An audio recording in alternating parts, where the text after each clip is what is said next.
Saksakallan gunarnavasya Vande Guru Sri Charanaravindan.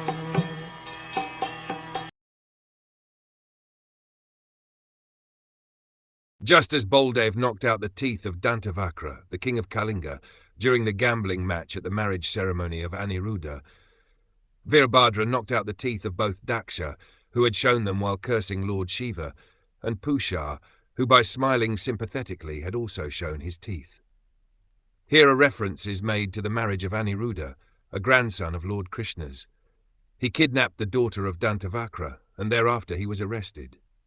Just as he was to be punished for the kidnapping, the soldiers from Dvaraka arrived, headed by Balram, and a fight ensued amongst the Kshatriyas. This sort of fight was very common, especially during marriage ceremonies, when everyone was in a challenging spirit. In that challenging spirit, a fight was sure to occur, and in such fights there was commonly killing and misfortune. After finishing such fighting, the parties would come to a compromise, and everything would be settled. This Daksha Yagya was similar to such events.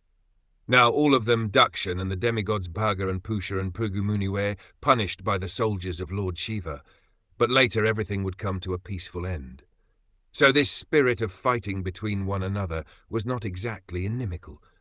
Because everyone was so powerful and wanted to show his strength by Vedic mantra or mystic power, all these fighting skills were very elaborately exhibited by the different parties at the Daksha Yagya.